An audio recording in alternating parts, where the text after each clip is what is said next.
Hello Little Woman fans. Today we have a triple comment shout out. First one goes to Radical Rin, who says, controversial opinion I know, but I actually really love Joe and Friedrich and I am a goddamn lesbian. This comment lives in my head, rent free. Another comment shout out goes to Janie Cat 318. I don't care what Tumblr or Greta Gerwig say. It's completely canon that Jo and her professor were crazy in love, got married and had two adorable boys, Rob and Teddy. If Louisa May Alcott really didn't want them together, why didn't she kill him off in the sequel? Instead we got two sequels where they clearly are still madly in love and thriving in the chaos of Plumfield. Here is a quote from the other art blog. I thought the same thing. If she didn't want Jo to be married, she could have killed him off.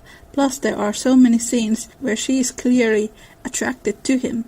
They make out and a friend of mine says there is an afterglow scene. Greta lied during the whole press tour.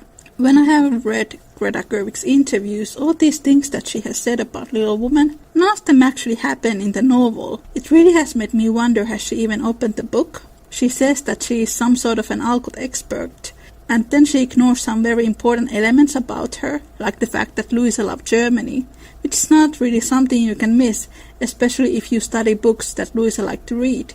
She even studied German and traveled there. I'm going to dissect Gerwig's sayings that actually don't happen in the novel. This episode is sponsored by Audible, so if you want to check how in Louisa May Alcott's novels the main love interest of Louisa type of protagonist is always based on Henry Thoreau, this is your chance. You can get 30 days free trial with the link in the description. This is Small Umbrella in the Rain, Little Woman podcast, Jo March, Friedrich Bear, and Adaptive Attractiveness.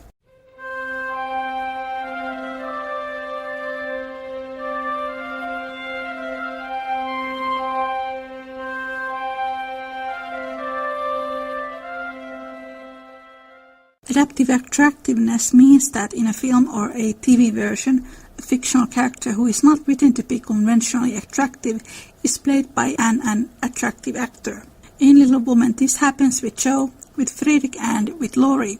Laurie in the book is written to have brown skin, yet in all adaptations between 1917 and 2019, he has been played by a white actor. Laurie having brown skin is important because in the plot of the book it plays to the way he sees himself and contributes to his character. I made an episode about it, it's called Laurie and Adaptive Attractiveness. Adaptive attractiveness applies to Jo as well. Jo in the book is not written to be pretty. She is tall and quite muscular. She is tanned and likes to be outside, but in the 19th century that wasn't considered attractive at all. She is very clumsy and socially awkward. Louisa May Alcott's niece Lulu, she said that her aunt had a very low voice like a man's. That is what Jo looks like in the novel. I've had people leaving not very nice comments to my channel where they complain about the looks of Katharine Hepburn and Sarah Davenport. Katharine played Jo in the 1933 Little Woman and Sarah in the 2018 Little Woman. But I understood these commenters complained that these actresses were not pretty enough to play Jo. Yet these two actresses actually look closest to the book Jo. Let's put a pin on that. Not pretty enough to play Jo, who is not written to be pretty. In Little Woman, Louisa May Alcott criticizes society's obsession with beauty. Katharine Hepburn and Sarah Davenport are tall. They are athletic and muscular. That is what Jo in the book looks like. If you put the book Laurie and the book Jo next to one another, they are not very balanced. Laurie is effeminate. He is written to have small hands and small feet. Next to Jo, he seems small. It is not just Jo. There are people who complain that Gabriel Byrne, Mark Stanley and Paul Lucas, who have all played Friedrich, were not good-looking enough. And then there are people who say that Ian Bohen, Gabriel Byrne, Lewis Carroll and Rosanna Brassi are too good-looking to play Friedrich. All this about a book where the author is criticizing society's obsession with youth and beauty. The most disturbing group of people are the ones who say that the book Friedrich is not handsome enough for Jo, despite the fact that Jo is not written to be particularly beautiful herself. And one of the main themes of the novel is that love beautifies a person. Louisa May Alcott was taller than most men. She also liked to run and she exercised.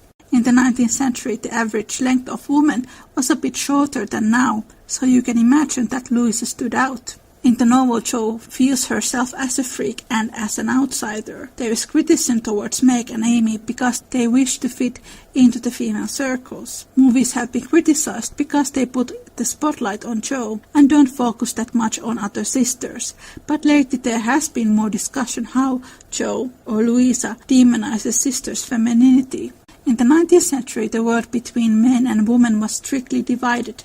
One of the reasons why Jo prefers the male company is because there is less criticism about her looks, at least not in front of her. She feels quite insecure about her body and often compares herself to Amy and Meg. They are treated better in the society because they look more feminine. Meg is written to be the most beautiful of the sisters. Amy is not that beautiful, but she is poised and she has nice manners, but Jo has quick tongue and she can control her mood changes. Let's start with this quote from Gerwig saying that she hired a hot bear, that Jo would feel herself like a winner, because, quote, how could she say no to someone as handsome as Timothée Chalamet? Jo in the book is never attracted to Laurie. Laurie is described to look very effeminate, and there are times when Jo even refers him as girly or daughter. Saoirse Ronan and Timothy, they are Gerwig's golden duo. If she makes a film where the two are, her fans and their fans are going to see it, and many of them have not read Little Women and never read it. I didn't follow the press tour of the 2019 film, but Little Woman fan Jimena did, and this is what she says. You know, the funny thing is that it does seem to me that Saoirse and Timothy are in a situation pretty much like Jo and Laurie in the book, where Saoirse can't make clearer that they are just friends and Timothy keeps pushing. I mean, I watched the whole press tour and there were a couple of times where he said that they have the same relationship as Jo and Laurie, only he hasn't declared his love. And at one time Florence added, yet. And a few times Saoirse has been pushed to admit feelings for Timothy and she keeps saying they are just friends. Even Greta, in an interview for Vogue, they asked her if she was trying to set them up, and she was like, sure, why not? It is a similar thing to what happens to Jo. How could she not want that handsome man? Based on this, it sounds like this film didn't have nothing to do with Little Woman, and more to do with the actors, and the director shipping them. There are also fans who romantically ship the two actors and the characters that they play, and they want to see the two as a couple in real life. Jo criticizes Laurie in the book because Laurie is quite materialistic, very different to Fredrik, who is always willing to give away from the little that he has. I made an episode about it called Why Fredrik is Poor. For Louisa, it was important that partners in a relationship shared the same work morals, which is what Jo and Fredrik do. And Jo also criticizes that Laurie doesn't care about school and he doesn't like to work. Jo loves school. She wants to go to university.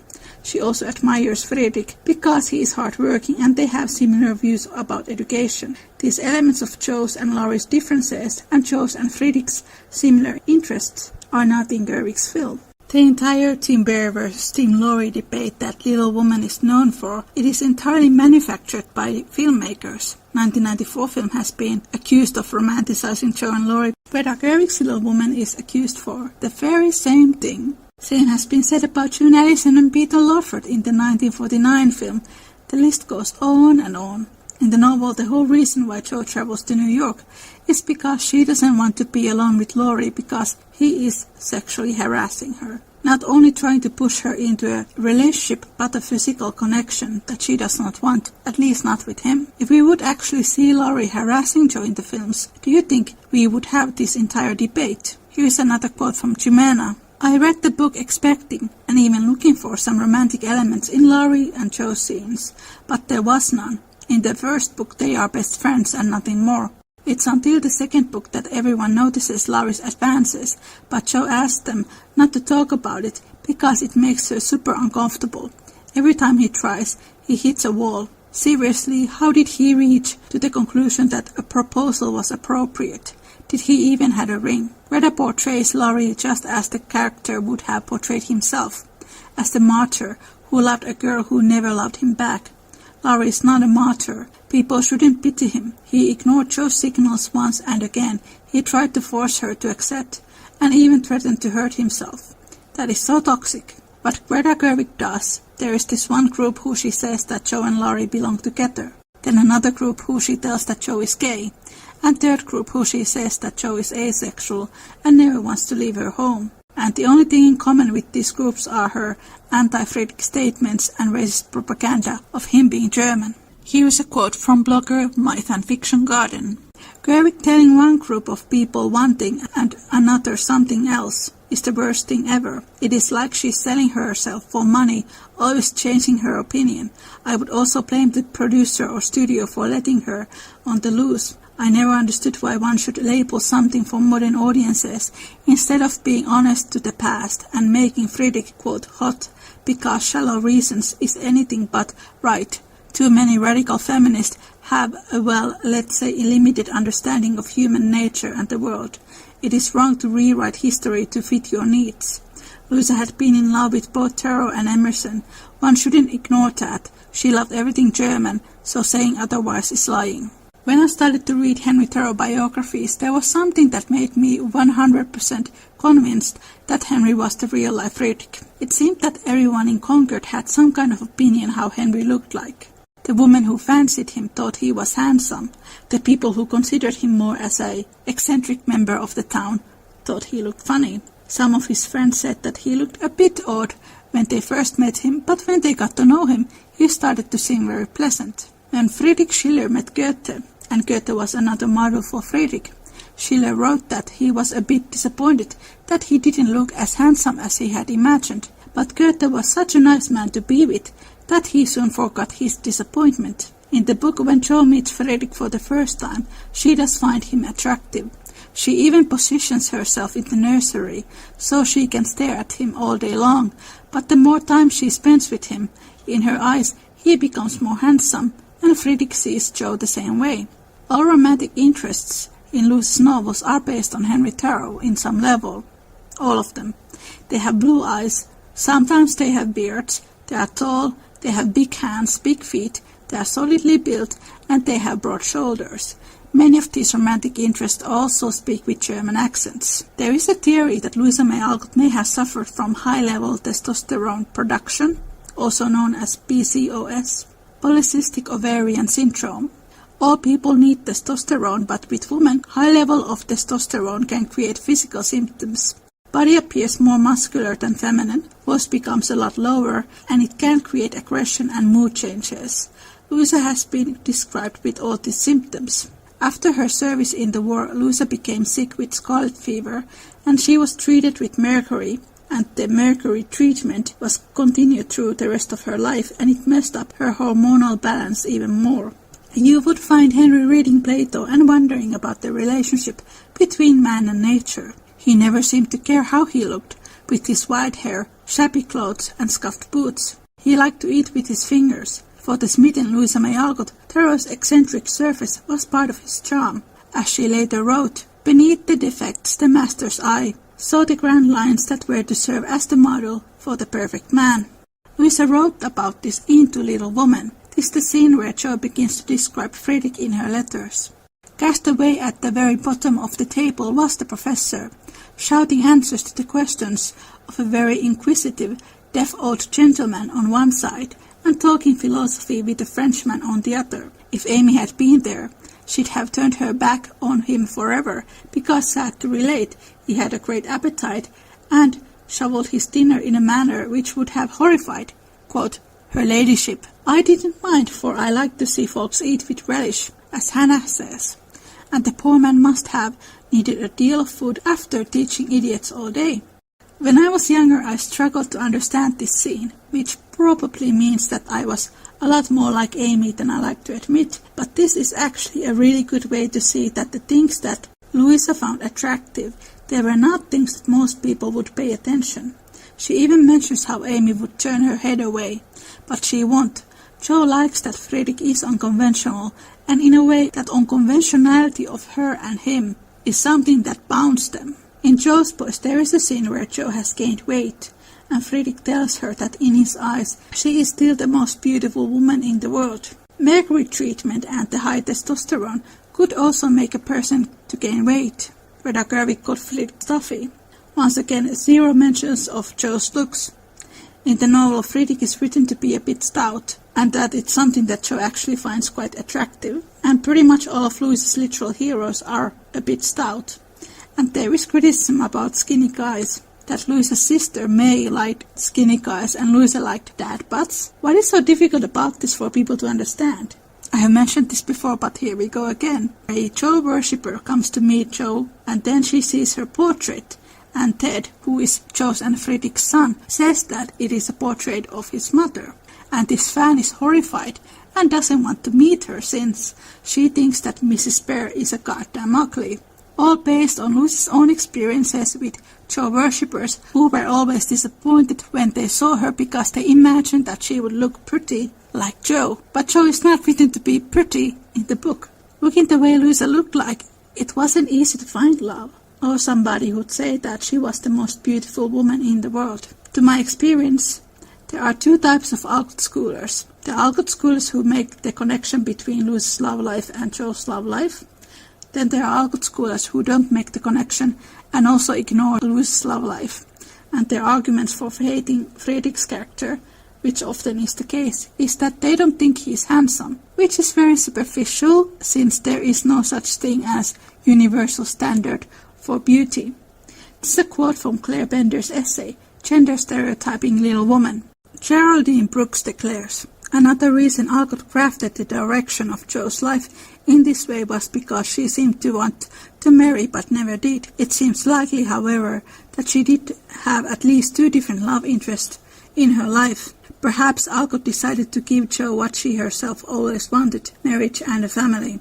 More likely, Alcott felt encouraged by her father, Bronson, and her publisher to compose a novel that would ultimately please the public. The readers would likely have desired that Jo marry. During that era, most people would agree that spinsterhood was not exactly romantic. Alcott disliked the idea of Jo marrying and vowed that she would make Jo a funny match. In the end, even though Jo married, Alcott got the last laugh by marrying her to an unromantic character. In this case, the schooler mentions that Louisa actually had two love interests, but they refused to make the connection between Louisa's love life and Little Woman, despite the fact that Little Woman is a semi-biographical novel. Once again, the reasoning for Louisa not wanting to marry is, quote, explained her marrying Jo to an non-romantic character. But they don't stop and consider the fact that what Louisa May Alcott saw as romantic is also romantic for Jo. For those of you who don't know, Geraldine Brooks wrote a book called March, a fictional book about Jo's father, and she is absolutely right.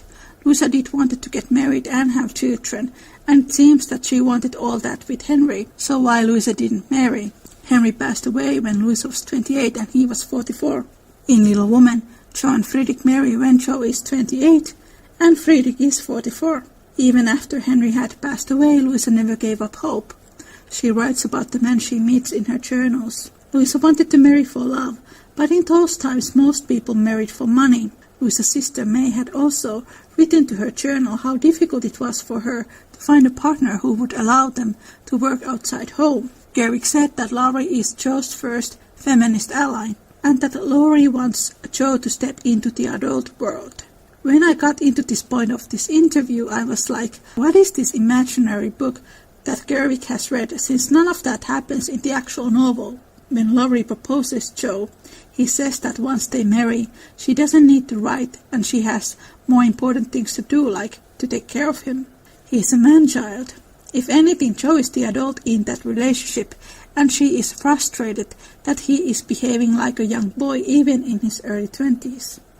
The person who saves Laurie is Amy, because she inspires him to better himself, but that's not in this film or any other films. Here's a quote from Little Woman fan Heatherfield. Gerwig clearly found a different version of the book than the one we read. It is important to consider these books in the context of the period and culture they were written, and unfortunately, it is something that is often forgotten in the adaptations.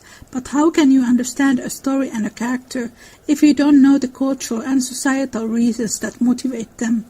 I really hate when people say Jo should have stayed single and enjoyed her life in New York, like they are thinking about Carrie Bradshaw in Sex and the City, and don't think or don't know about the weight that being a spinster was for a woman in the 19th century, psychologically and economically. In 1870s, Louisa was making $2 million a year with her children's books, which is a lot of money.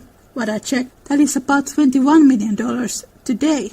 She was filthy rich, yet in her journals, she never seems to be fully content or happy. Her poor health wasn't cured, and the money could not bring Henry back. Nobody likes to admit that they are lonely, and especially in the 19th century, when the whole idea of romantic love was quite new. Louisa's letter to her friend Maggie Lukens are probably the ones where Louisa is most honest about herself and her feelings. She writes about her belief for reincarnation and receiving her, quote, award in the next life. Louisa May Alcott, the children's friend, presented Louisa, minus the rough edges, as the genteel spinster Aunt Jo. Louisa and her publisher, Thomas Niles, invented the image and built Louisa into a brand. Alcott scholar Daniel Sheely has echoed this style of branding, saying that it was a way to keep Louisa's public image pure. Edna Cheney, who wrote the first Louisa May Alcott biographies, also did this by cutting away stories from Louisa's relationships. For 50 years, Cheney's biography was the only biography available about Louisa, and it shaped the future generations' views about her. In the 19th century, reputation was everything for a woman, and Louisa being in a public position, she was particularly careful about her reputation. Her fling with younger Laddie Wisniewski and her love for older men could have caused some troubles if the word got out, and there are times when Louisa seemed to have been ashamed of her position as a spinster. Quote from Jimena: Greta also sought Laurie as the first ally in literature, but then reading the book I was like, am I supposed to like him? He does a lot of great things, very considerate things for Amy especially, but there are other times when he is not a good person and definitely not an ally. I have read about 6 Louisa May Alcott biographies, and they all mention that Louisa fell in love at least once in her life, maybe twice, and these 2 men were Henry Thoreau and Ladislas Wisniewski. Greta Gerwig promotes herself as some kind of Alcott expert, but she obviously ignores these pretty important things about Louisa's character. When a person is a Jo and Laurie shipper, or they have some queer agenda for Jo, they look for information that suits them, even if that information is inaccurate, or something that they know to be a lie. This is known as a confirmation bias. Laurie is partially based on Ladislas Wisniewski, the young Polish composer Louisa met in Switzerland, and she even wrote to her censored diary a chapter called Little Romance with Laddie, which is highly censored. He was 10 years younger than Louisa. When Laurie proposes Jo in the novel, he actually begins to make fun of Friedrich, and Jo gets really angry about that. There's a whole school of Louisa May Alcott researchers who actually believe that it is not about Little Woman. It is actually Louisa rejecting Laddie and choosing to be with Henry. If not in this life, then in the next one. In later letters between Louisa and May, they criticize Laddie's behavior and how immature he is. If Greta Gerwig is a Jo and Laurie shipper, perhaps that is not something she likes to hear. But of course this is something that every person who studies the parallels between Louisa's life and Little Woman should know. And the Little Romance with Laddie, it is pretty much mentioned in every single Louisa May Alcott biography. Alcott scholar John Matheson, who is a Pulitzer Prize winner, he wrote in one of his online publications that Jo rejects young and adventurous Laurie, and Alcott marries Jo to a boring, sexless German professor who forces her to conform into domestic life and prevents her from writing. It was followed by a long rant how Louisa May Alcott didn't care about love or marriage. Before I knew that Matheson was a Fritz-phobic, I had read his article about John Surrey, the German soldier who Louisa nursed at the war. John Surrey, he was a tall man with big hands and big feet, brown bushy beard, and he had a very calm temper. That is exactly how Friedrich is described to look like. Isn't that weird that a scholar who writes about real-life Friedrich doesn't make any connections with Little Woman and even makes fun of him being German? And I bet you a life, John Matheson knows that Louisa May Alcott loved Germany. Here's a quote from Louisa's diary from 1874. She has received letters from her sister May, who has written about her married life. Quote, happy letters from May, who is enjoying life as one can but once. Then, with a sudden vision of her own lonely lot, she exclaims, how different our lives are just now. I so lonely and sick. And she's so happy and blessed. She always had the cream of things and deserved it. My time is yet to come somewhere else when I am ready for it. Not only is she incredibly lonely, but she also envies her sister's marital happiness and wishes that she would have a partner. What puzzles me is that this information has been out there for a very long time. These letters are in May Alcott's biography and it was published in 1920s. Same with these letters between Louisa and Maggie Lukens, where Louisa writes about her loneliness. They have been out there for a very long time. Here is a quote from Little Woman, chapter All Alone. It is so beautiful to be loved as Laurie loves me. He isn't sentimental, doesn't say much about it, but I see and feel it in all he says and does, and it makes me so happy and so humble that I don't seem to be the same girl I was. I never knew how good and generous and tender he was till now, for he lets me read his heart, and I find it full of noble impulses and hopes and purposes, and I'm so proud to know it's mine. He says he feels as if he could make a prosperous voyage now with me abroad as mate, and lots of love for ballast. I pray he may, and try to be all he believes me to be, for I love my gallant captain with all my heart and soul and might, and never will desert him while God lets us to be together.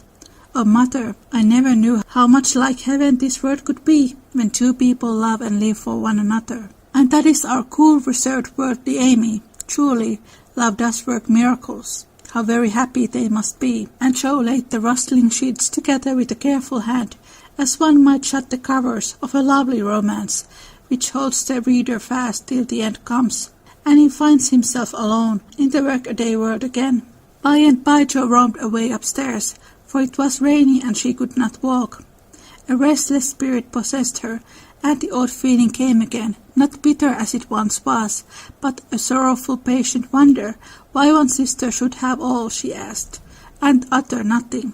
It was not true, she knew that, and tried to put it away, but the natural craving for affection was strong, and Amy's happiness woke the hungry longing for someone to love with heart and soul and cling to while God let them to be together.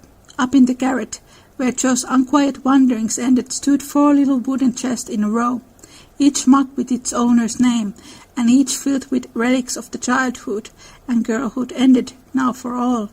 Joe glanced into them, and when she came to her own, leaned her chin on the edge and stared absently at the chaotic collection, till a bundle of old exercise books caught her eye. She drew them out, turned them over, and relived that pleasant winter at Mrs. Kirk's.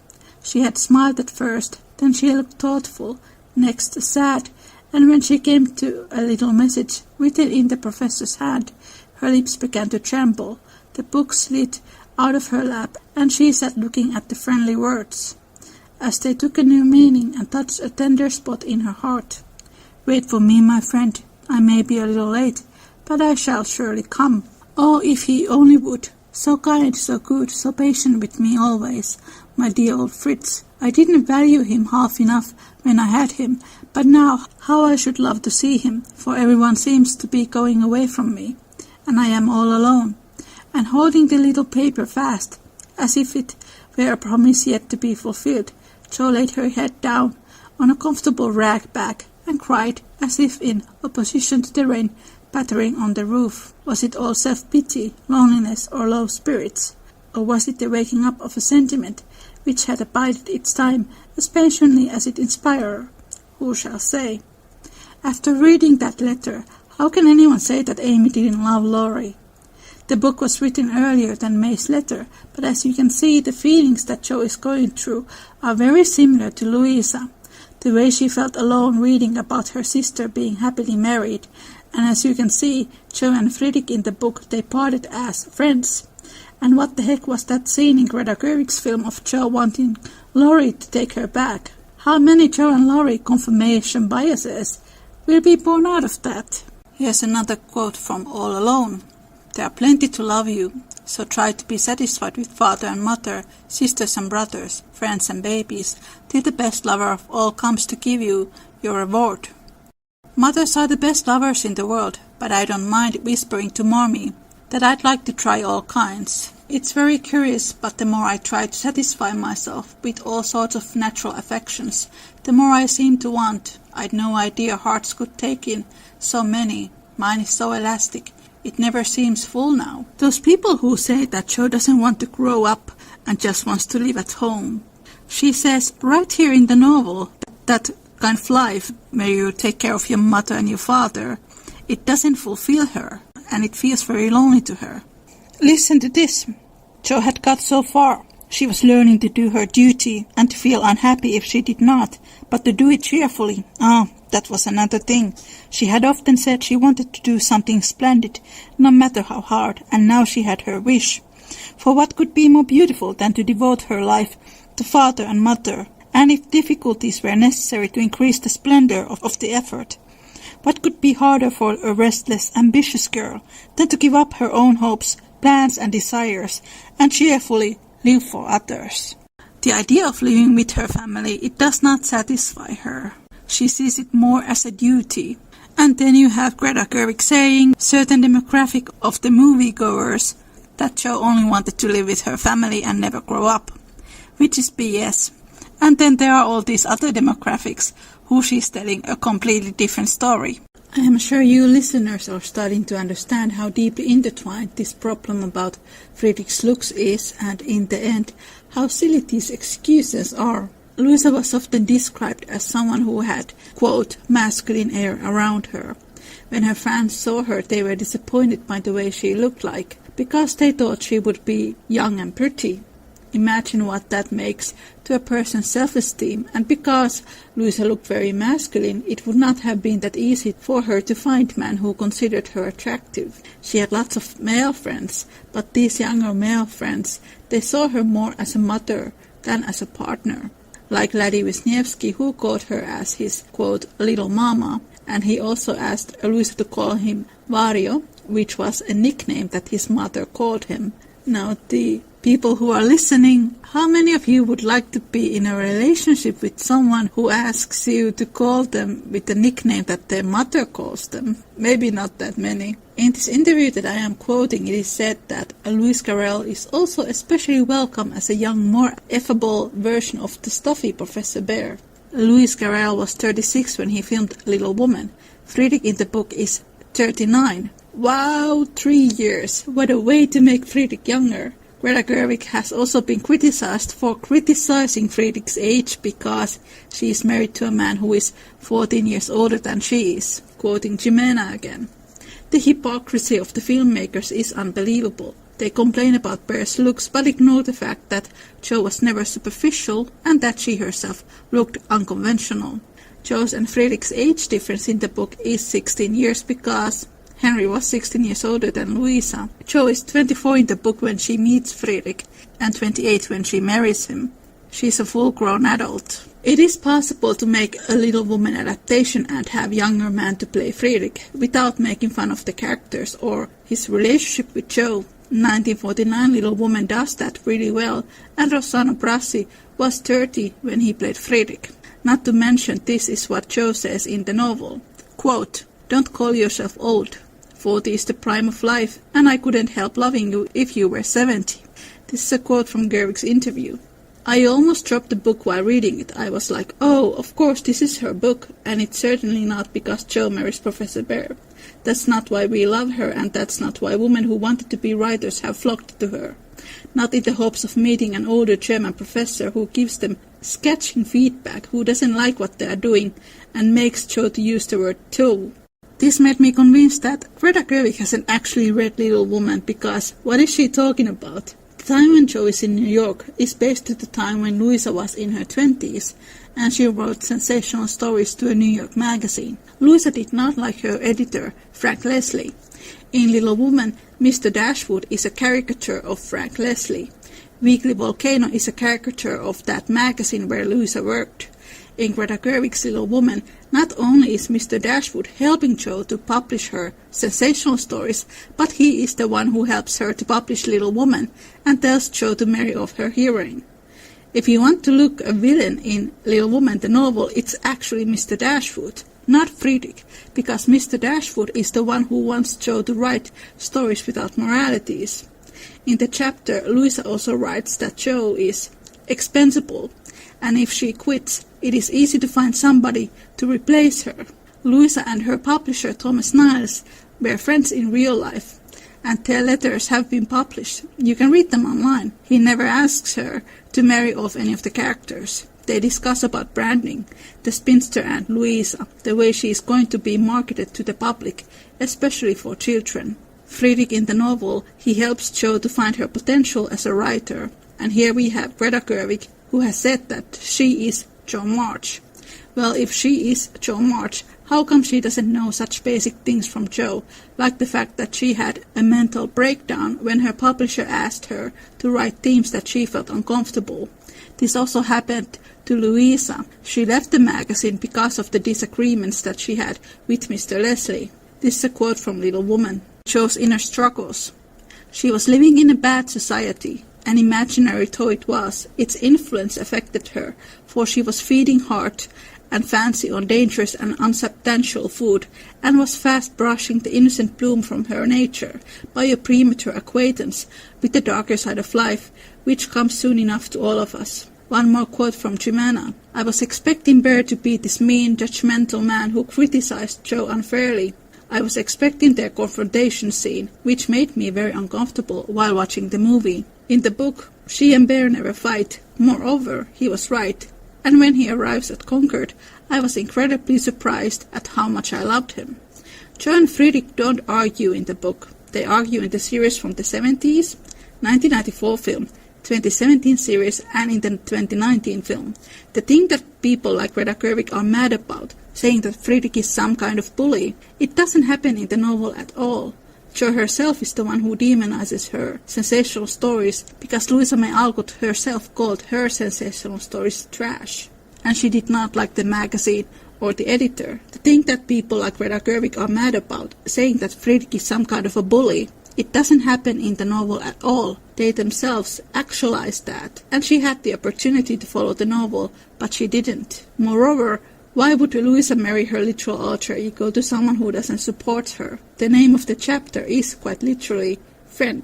In German there is formal and informal ways to address the other person, so there is Sie and Du, and they both mean you. In Old English, tu was more intimate and closer to the German du, which is the informal version of you. Fritz, being a 19th century German gentleman, wanting to use the word tu when speaking to Jo makes perfect sense. This is a quote from Under the Umbrella chapter. Say tu also, and I shall say, your language is almost as beautiful as mine. Isn't tu a little sentimental? Asked Jo, privately thinking it was a lovely monosyllable. Sentimental, yes, thank God. We Germans believe in sentiment and keep ourselves young with it. Your English you is so cold. Say tu, heart's dearest. It means so much to me. Pleaded Mr. Bear, more like a romantic student than a grave professor. Does that sound stuffy and demanding to you? As you can see, there wasn't any research made on Friedrich's character, and neither there was any kind of attempt to understand the German connection or the historical context. Friedrich uses tu throughout the March saga. Goethe was Louisa's favorite writer. Little Woman was largely inspired by German literature. Guess who else often used tu and tea in his speech?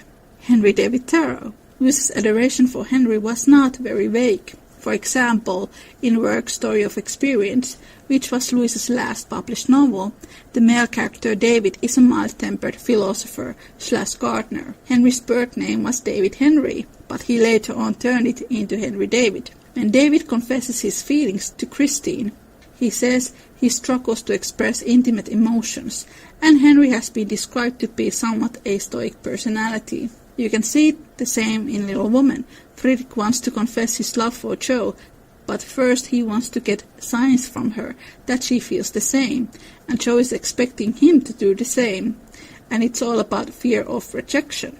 I will end this with an analysis from blogger Wonder Trevor. I will put all the links to the sources. I just saw someone say that Meg names her daughter Daisy, like the nickname she was given at Sally Moffat's coming out party. And this proves that deep inside Meg is still dissatisfied with her simple life and longs for luxury and fitting in with high society. And it's such a wide interpretation that perfectly illustrates how Little Woman 2090's mind-boggling decision to go with revisionist interpretation of Meg Goes to Vanity Fair affected movie-only viewers of her character development. Brief recap. In the book, Meg is invited to Sally Moffat's coming-out party and is ecstatic with the opportunity to mingle with high society ladies, which had long been her dream. When she does arrive, she is made to feel self-conscious about her dress, and is subsequently peer-pressured into unwittingly becoming the girl's doll to play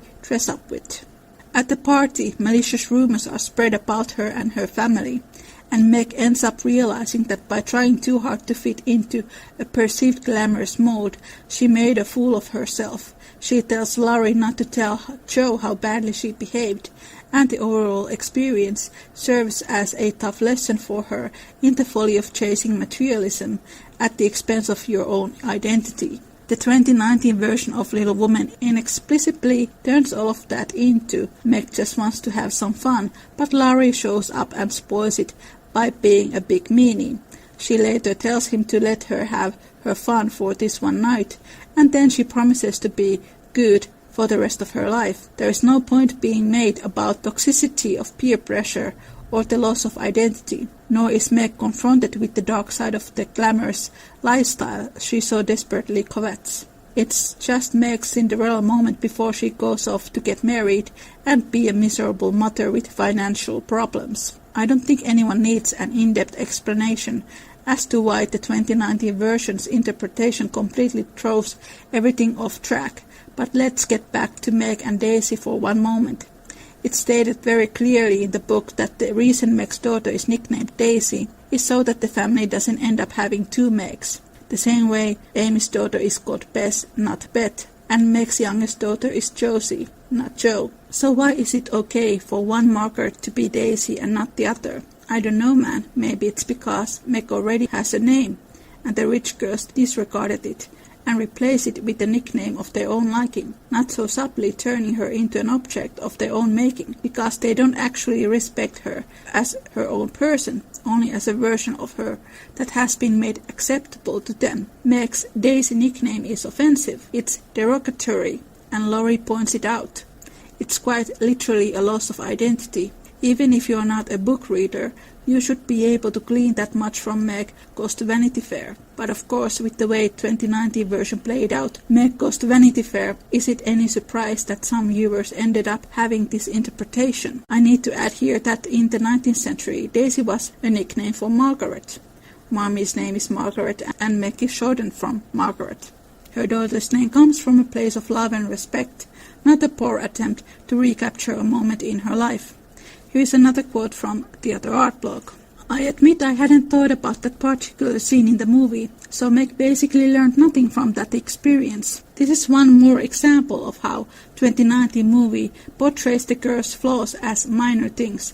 Jo's anger and Amy's intentions of marrying Fred are glorified, even though they could bring terrible consequences. Laurie plays a big meanie in that scene.